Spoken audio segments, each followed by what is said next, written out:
نحمده ونصلي ونسلم على رسوله الكريم أما بعد فأعوذ بالله من الشيطان الرجيم بسم الله الرحمن الرحيم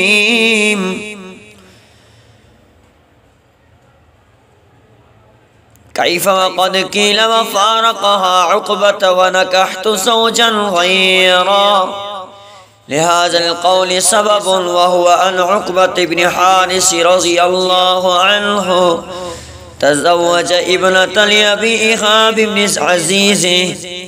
فآتته امرأة فقالت إني أرضعت عقبة والتي تزوج بها فقال لها عقبة ما أعلم أنك أرضعتي ولا أخبرتني فركب إلى رسول الله صلى الله عليه وسلم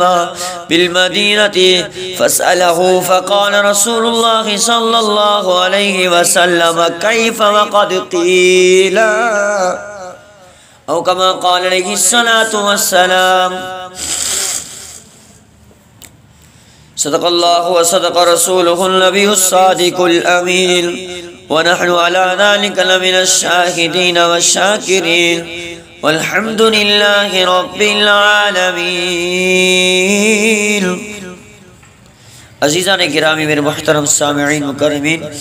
اللہ کے احسان اور کرم نوازی سے ہمارے درس حدیث کا پروگرام جاری و ساری ہے. طبیعت بھی ناساز ہے اور طبیعت کے ناساز ہوتے ہوئے بھی درس حدیث کے اس کام کو میں چھوڑ نہیں سکتا. بس آپ دوستوں کی دعائیں اور محبتیں جو میں آگے کام کرنے کے لیے اور ابھار رہے ہیں،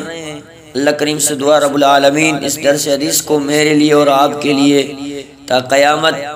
ایک رحمت کا سلسلہ بنائے اور شفاعت کا ذریعہ بنائے.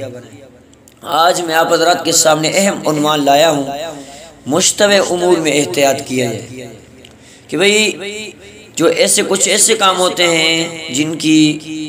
جن کے اندر ہمیں مشتبہ ہوتا ہے، شبہ میں پڑ جاتے ہیں کہ یہ حلال ہے یا حرام ہے، یا کوئی آ کے یہ کہہ دیتا ہے بھئی یہ فلاں چیز جو کر رہے ہو یہ حلال نہیں ہے. اگر کسی نے کہہ دیا اور آپ اس کے بعد پہ تحقیق کر دی، اگر بات ظاہر ہو گئی تو اس کو چھوڑنا چاہیے. ایک واقعہ آپ کے حضرات کے سامنے بخاری شریف کی روایت میں حضرت عقبہ بن حارث رضی اللہ عنہ کی شادی کے حوالے سے کہ اس کی ایک شادی ایک عورت سے ہوئی. کئی عرصہ گزر جانے کے بعد واقعہ میں آپ کے حضرات کے سامنے پیش کرتا ہوں کہ وہ کیسے حضرت نے اپنی بیوی کو چھوڑا. اللہ کے رسول نے اس کو فرمایا کیف وقد قیلا، آپ کیسے اس کے ساتھ رہ سکتے ہو. فرمایا حدیث کا ٹکڑا جو بہت مختصر ہے اور وہ ایک واقعہ سے متعلق ہے. فرمایا کہ حضرت عقبہ بن حارث رضی اللہ عنہ نے حضرت ابی ایوب بن عزیز کی بیٹی سے شادی کی. جب اس کی بیٹی سے شادی کی تھی تو ایک عورت حضرت عقبہ بن حارث رضی اللہ عنہ کے گھر آئی اور دیکھا کہ ان دونوں کی شادی ہو چکی ہے. اور حضرت عقبہ بن حارث رضی اللہ تعالیٰ عنہ سے کہا کہ عقبہ میں نے آپ کو بھی دودھ پلایا ہے اور جس عورت سے تمہاری شادی ہوئی ہے اس کو بھی میں نے دودھ پلائی ہے، جس سے انہوں نے نکاح کیا ہے. یعنی یہ دونوں میاں بیوی میرا دودھ پینے کی وجہ سے دودھ شریک بھائی یعنی رضائی بھائی بہن ہو گئے تھے. ہاں بھائی، اس لیے ان کا نکاح نہیں ہو سکتا.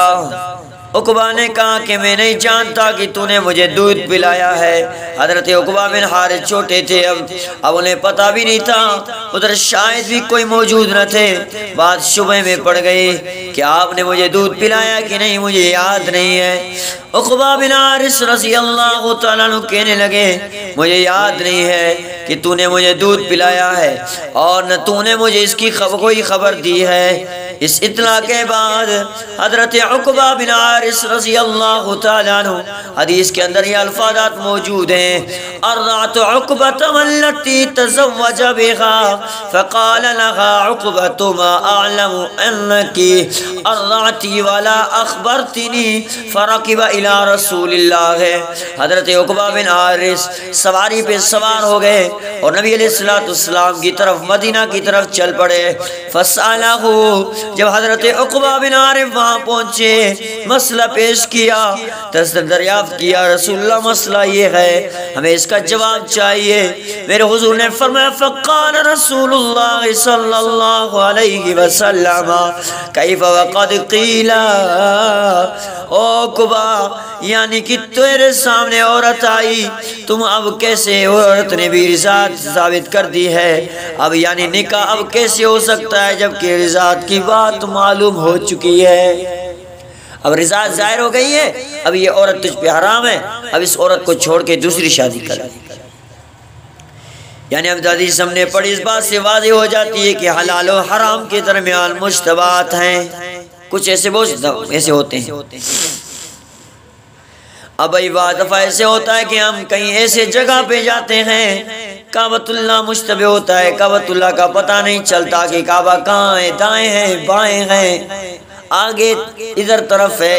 شمالی طرف ہے، جنوبی طرف ہے، مشرقی طرف ہے، کون سا طرف کہاں ہے پتہ نہیں چلتا۔ اب اسی صورت میں غور فکر کر کے کسی بھی اس جہت کی طرف آپ کی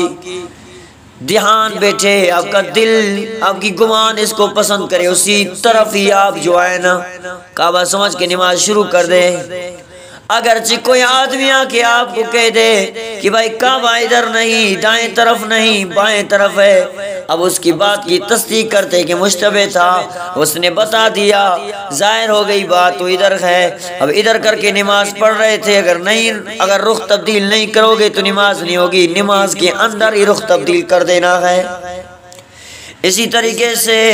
جب کہ رضاعت معلوم نہ تھی، میاں بیوی تھے، کوئی گناہ نہ تھا، اب رضاعت ثابت ہو گئی، اب میاں بیوی نہیں، یہ رضائی بھائی بہن ہو گئے۔ اگرچہ بڑھاپے میں پتہ چلتا تو بڑھاپے میں شادی ٹوٹ جاتی، اب جوانے میں پتہ چلا، جوانے میں شادی ٹوٹ گئی، دوسری شادی کرو۔ نبی کریم صلی اللہ علیہ وسلم نے صرف ایک عورت کے اس بیان پر کے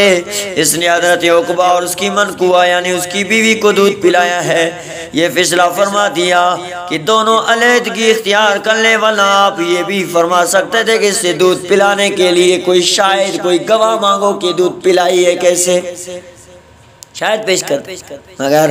مگر آپ صلی اللہ علیہ وسلم نے یہ نہیں کیا، وہ فیصلہ فرما دیا۔ جب ایک بات کہہ دی گئی اور مسلمان عورت سے حسن ظن کا تقاضا یہی ہے کہ اسے اس کے بیان میں سچا سمجھا جائے، تو اب تم دونوں کا نکاح رشتہ رضاعت کی وجہ سے درست نہیں،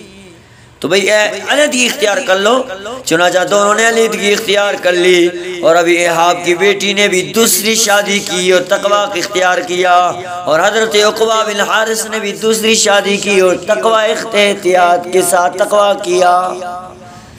اللہ کریم سے دعا رب العالمین ہمیں بھی جو مشتبہ امور ہے جس میں شبہ ہے کہ حلال حرام پتہ نہیں ہے، کہ علماء سے مل کے ان کی تجدید کریں، علماء سے پوچھیں کہ بھئی یہ کام کر رہے ہیں اس میں حلال حرام کا پتہ نہیں چل رہا ہے، ہم کیسے کریں؟ علماء سے پوچھیں، علماء جیسے آپ کو بتائیں ویسے کرو۔ وآخر دعوانا الحمدللہ رب العالمین۔